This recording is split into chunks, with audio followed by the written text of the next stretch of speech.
Welcome to the Risk and Repeat podcast, episode number 241. I'm Rob Wright, Security News Director at TechTarget, and I am here with Senior Security News Writer Alex Kalafi. Alex, welcome. Thanks, Rob. How are you doing on this fine Tuesday morning? Um, Good. We were blessed with some really light security news for about maybe a month, after all the CrowdStrike stuff died down. And now the news is flowing like water. Yep, it's back up again. Yes. Hmm.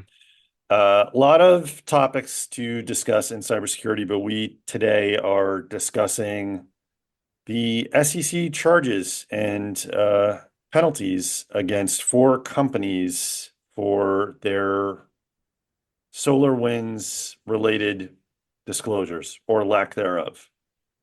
There was news last week that the SEC had settled with four companies. Those settlements are pending final approval, but tentative settlements with four companies: Unisys, Avaya, Checkpoint, and Mimecast.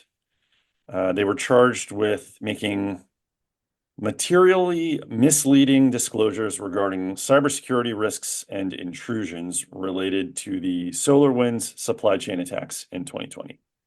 Hmm. Unisys was also charged with violating disclosure controls and procedures. So there's a little extra there for Unisys. Unisys is a big IT consulting systems integrator, pretty well known.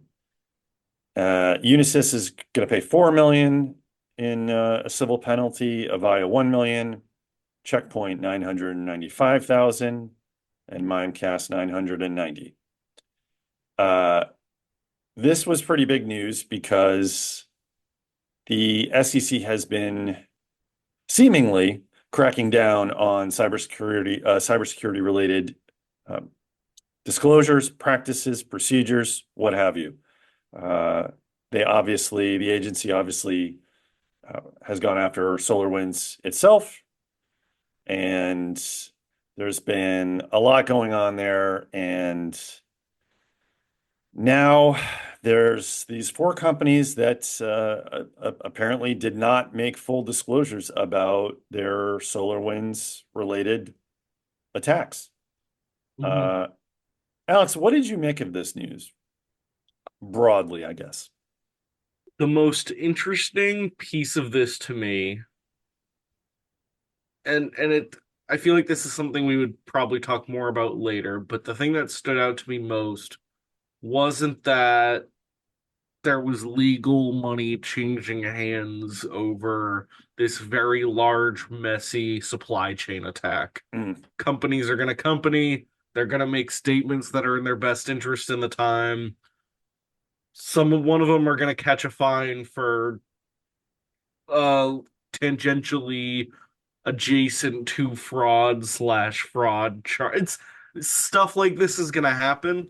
I think I was more surprised by the reactions that the companies sent back to REL, because to me, this would be kind of an embarrassing story, yeah. one that would probably fade pretty quickly. You don't need crisis PR for it or anything, Hmm. but probably still a fairly embarrassing story on its own. But then you have Avaya telling Ariel that we are pleased to have resolved with the SEC this disclosure matter related to historical cybersecurity issues dating back to 2020, and that the agency recognized Avaya's voluntary cooperation, that we took certain steps to enhance the company cybersecurity controls. The SEC was kind of making fraudy accusations against these companies. I mean, Unisys is, I think, the only one that they used that word Yeah. in regards to, but we're talking about misleading information, and it was the statements that Ariel got were very like sidesteppy of that fact. I guess that stood out to me. I don't know if that's also stood out to you. It did.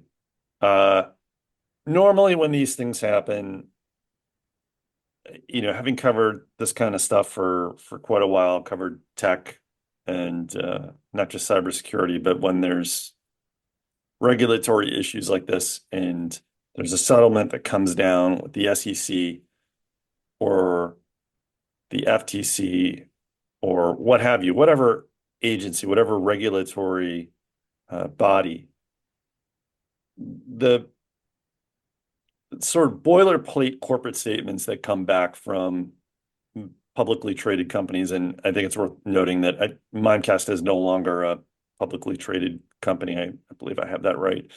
Uh, they're usually just like very like sidesteppy, like you said. Uh, Hmm. they play up the fact that, oh, we're we've resolved this, we're moving on, we're here to talk about the future, not about the past. Occasionally you'll get some companies that really lean into this stuff and say, we settled, but we didn't admit any fault. We don't, we disagree with the charges and we disagree with the regulatory action that whatever agency they're dealing with has taken, and so on and so forth. So it wasn't surprising to me that the vendors in question did that. Uh, it was still kind of head scratchy and disappointing. And I guess where I come down on this is that when I saw this, I just from, we've covered the SolarWinds stuff extensively now for almost 4 years, right? It's late 2020 when this started to unfold. This is one of the most cataclysmic, sort of devastating cyber intrusions that we have seen in covering this beat.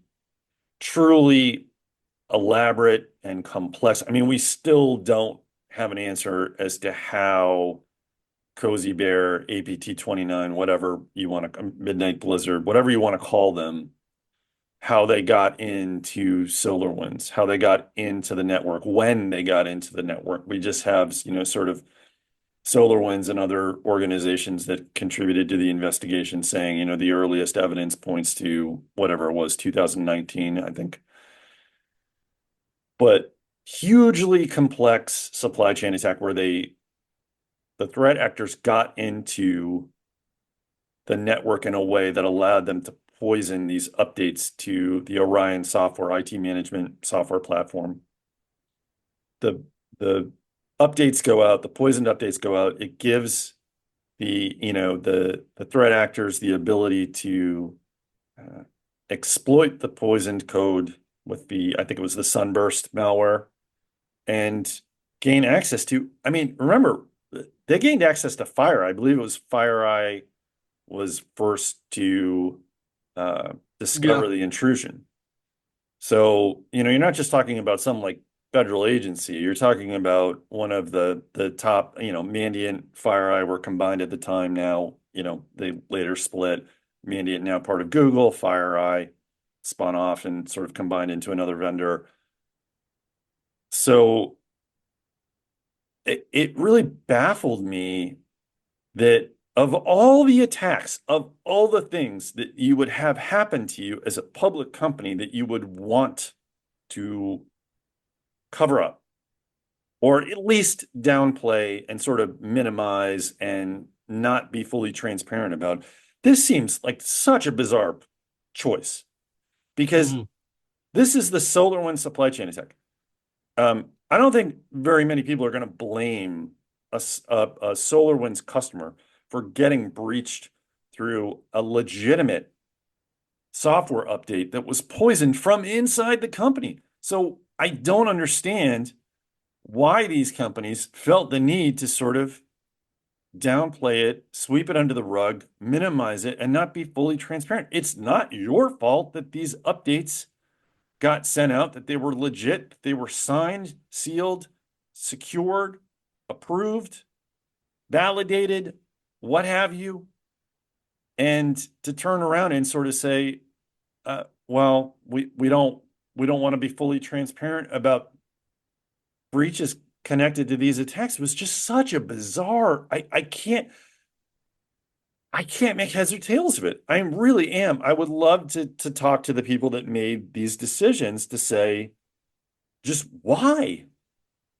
Of all the attacks, this can't be blamed on you. So what's the point?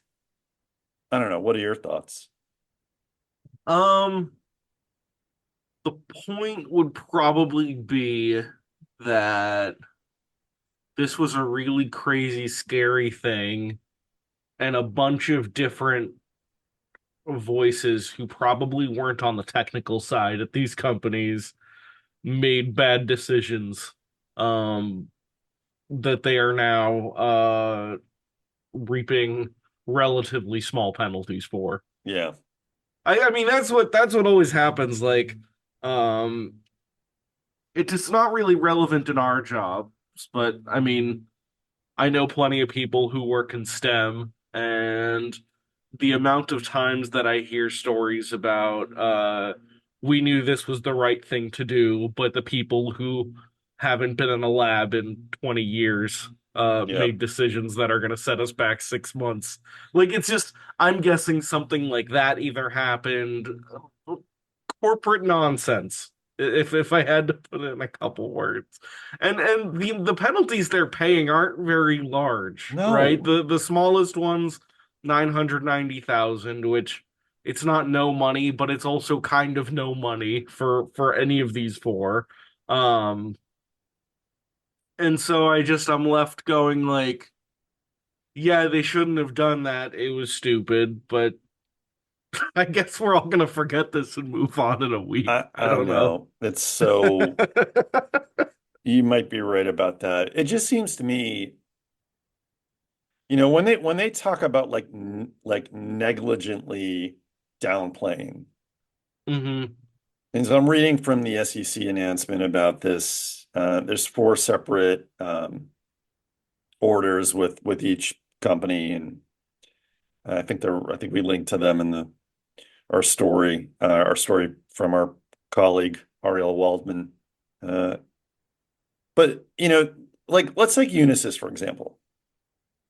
And I'm quoting from the announcement. Quote, the SEC's order against Unisys finds that the company described its risks from cybersecurity events as hypothetical, despite knowing it had experienced two SolarWinds related intrusions involving exfiltration of gigabytes of data. End quote. hmm I, what are we doing? What are we doing? Uh, Again, public companies, and they talk about this in the statement. I believe it's the acting director of the SEC's enforcement division, Sanjay Wadhwa, talking about the importance. Like, look, you can't, if you're a victim of a cyber attack, you can't further victimize your shareholders, your investors, your customers, employees, whatever, by not being fully transparent. Like, what is the point if you're Unisys and you are breached in this manner? Again, not your fault. Even if there's something internally with Unisys where like the data that the threat actors, that the APT29 threat actors got a hold of, like, you find out later on it should have been encrypted and it wasn't. It was plain text. Or still, is anyone, like, to your point about, is anyone going to remember this? Is anyone going to remember that? Is anyone going to like just disclose, be transparent? So many other, we're talking about dozens of companies, organizations, government bodies got breached in this manner through the SolarWinds supply chain attack. What good does it do you to talk about it as a hypothetical? That is just wild to me. hmm And why do they think that's okay? How do they think that's okay? And how can they be like, in their statement, just sort of nonchalant about this? If I was a shareholder of Unisys or really any of the four companies, I'd have a lot of questions about their practices and their policies. Yeah. Yeah, I think they're probably nonchalant about it because they know they can get away with being nonchalant about it, and the less attention they draw to themselves, the faster this mildly negative story goes away. Is the real sort of bummer answer. And but I don't know. I I don't really ever feel bad for a company, but I almost feel a little sympathy for Solarwinds 4 years later to just be still taking it on the chin relative to just this breach in some way, shape, or form. Like even if this story doesn't exactly relate to them, even though the SEC related stuff from a few months ago sort of landed in their Yep. favor-ish, it's kind of I kind of feel like I don't know. We really can't move on from this breach that's only a few years ago, and I I'm not advocating for us to, but it just speaks to the magnitude of what happened that we're still getting news stories like this. Yeah. And it just to your point about the magnitude, what does it say about the state of cybersecurity transparency in this country with Hmm. US publicly traded companies Hmm. that we can't get companies like these four, two of which are cybersecurity related. They're cybersecurity companies. Okay. Checkpoint and Mimecast. But that we can't get them to fully disclose incidents that are related to a hacking campaign, an intrusion campaign of this magnitude. That again, I can't say this enough, not really their fault. This is a devastating, just complex and really cunning supply chain attack. You can't really put the blame on the customers for downloading those updates and for running them and not seeing that they were poison. They were leading to intrusions like this. I mean, FireEye barely caught it. If I remember Hmm. correctly, I think I have this right. And Alex, if I am incorrect, feel free to say so. But I feel like if if I'm correct, that there was a FireEye engineer or employee that noticed something about was it their MFA? That somebody had tinkered with their MFA? I don't remember if that's exactly what happens. It sounds close to what happened, but I can tell you that all this began with FireEye disclosing Right. the attack. So they were sort of a ground zero in December 2020. Yeah. Um, I just don't understand why for something like this you would feel the need, whether your Unisys or Checkpoint, because I think Checkpoint also sort of described it generically, Hmm. so not hypothetically, but like why not just say it? Just what is it going to cost you? What is it really going to be that damaging? And I guess the thing that really troubles me, not just what this says about the state of cybersecurity transparency, but it's just like if these four companies are doing that, where you're getting basically a get out of jail free card with these hacks. Like, yeah, you got breached, but I mean, is anyone really going to blame you? How many other companies out there might have been affected? How many other companies might have been affected by similar type, like high level hacks and breaches, and are just putting out notifications and disclosures that are generic? And talking about stuff as hypotheticals. I just, I can't, I'm just sort of apoplectic about this, as you can tell. I mean, I'm not The because I'm talking, but you get the point. the Mimecast statement might be my favorite of the four that Ariel got, and I'm allowed to talk like this because Ariel was the one who received the Sure. statements. Yes. Um, the uh Mimecast made extensive disclosures and engaged with our customers and partners proactively and transparently, even those who were not affected. We believe that we complied with our disclosure obligations Ugh, based on the regulatory requirements at the time, which the subtext here is we're not going to lift a finger more than we are legally required to in kind of, order to yeah. be transparent. And although is that better or worse that there's you can read between the lines than the Avaya one, which sidesteps it entirely. Um, Checkpoint, which is like, we thought it was in our best interest to cooperate and settle, which I guess is Was honest. right. And then Unisys, which is um they just referred you to an 8K. So I don't know where I would order these statements from best to worst regarding the fine they had to pay the SEC for allegedly, possibly misleading investors. Yeah. And listen, circling back to what we talked about, what I mentioned sort of at the start of the discussion, like I know that the SEC is not a terribly popular agency within the government right now, given that it filed charges against Solarwinds itself, and I believe half those charges were the judge kind of threw out or dismissed. They also charged SolarWinds CISO Tim Brown as an individual. That has caused a lot of concern and generated a lot of criticism of the SEC. Let's be honest. Hmm.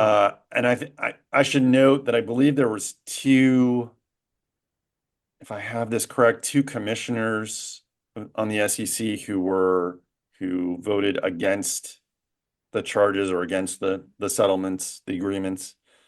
Um,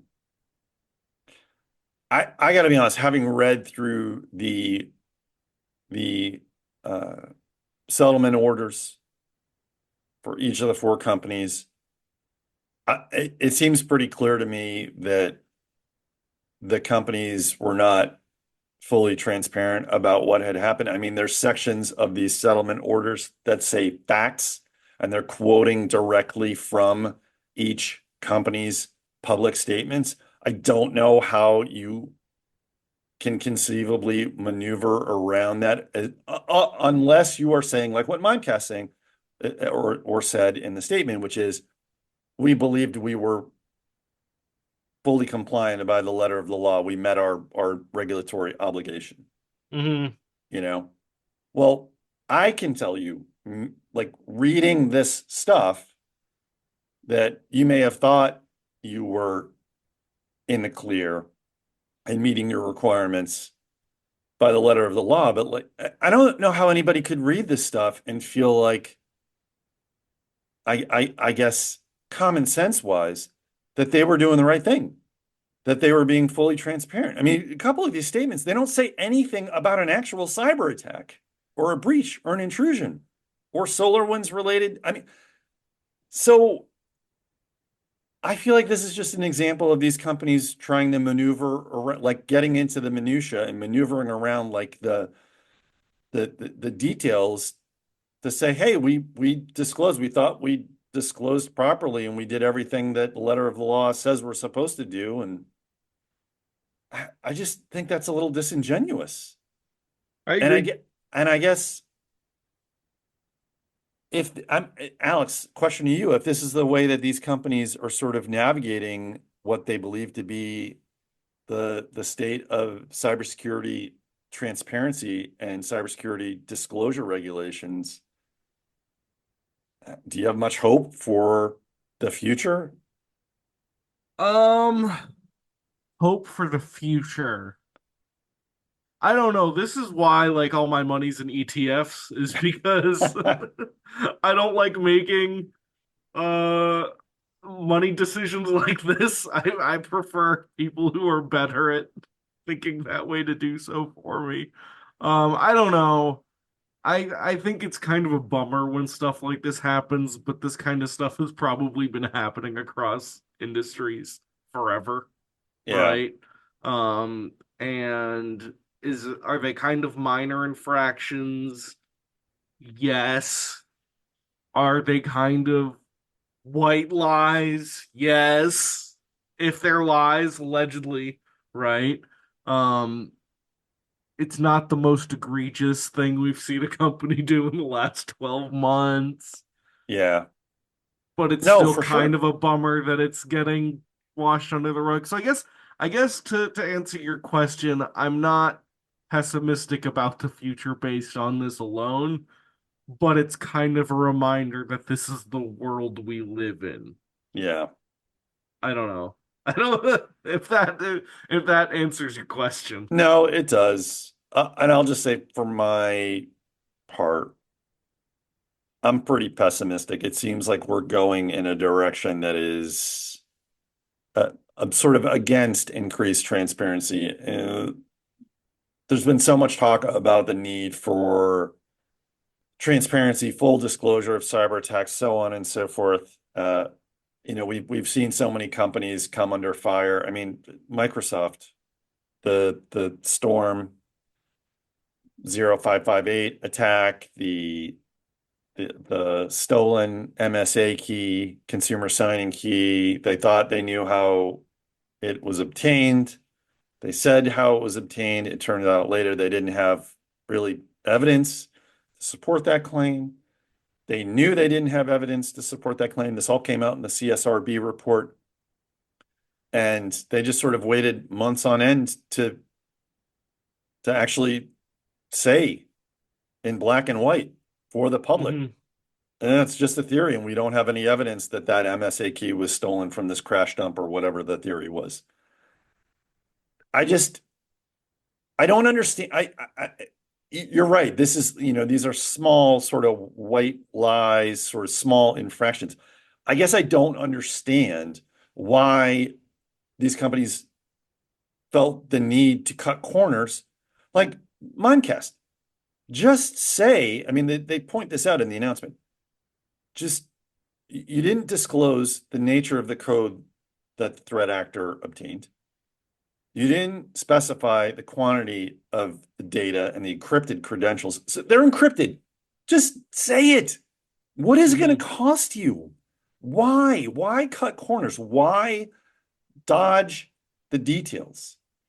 What is the point? And I understand sort of the criticism against SEC and sort of the dissenting statements from the two commissioners. It's like, you know, how much, like, at what point are we going to say enough is enough with like the details and the disclosures of what really matters to, I guess, the investors and the shareholders and whatnot? And are you just going to be bogging them down with like a bunch of minutia that doesn't really matter? Maybe, but I'd rather go overboard than to see a couple companies say, "Oh, we're just going to talk about this in generic terms as if we weren't Hmm. breached."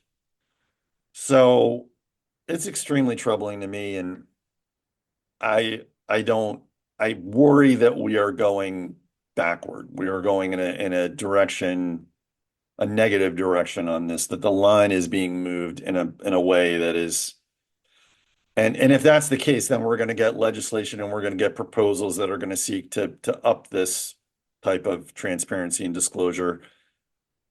That's going to rub people the wrong way. There may even be proposals that are too strict, too severe, too much disclosure. I mean, obviously the SEC rule for cybersecurity disclosures, that's gone into effect. You already have people chafing at that, getting frustrated with that. But again, and I can't say this enough, if we can't get companies, if we can't get public companies, two of which are cybersecurity companies, to be to properly disclose and be transparent about a Solarwinds breach, that it was Hmm. not their fault, then I think we are in serious trouble in terms of Sure. disclosure and transparency practices. And I don't know what it's going to take to get companies to start doing right. I don't know.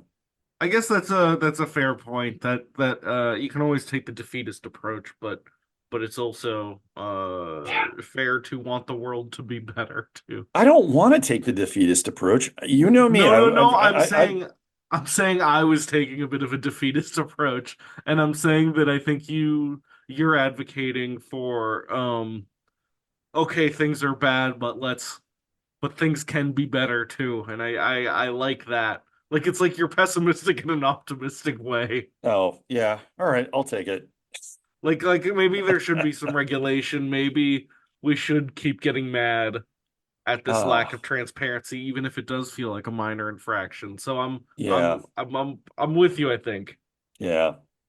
So If the listeners could see my face right now, we're recording the recording video on this, but we're not going to be posting it. But if they could just see the you rubbing your con temples. consternation on my, yeah, right. Yeah, Uh, well, Alex, I appreciate you sitting down to discuss this topic with me and sure. allowing me to vent a little and discuss it and provide your feedback. Appreciate it. Anytime, anytime. And thank you to the readers and listeners of Tech Target and the Risk and Repeat podcast. I'm Rob Wright, and we'll see you next time.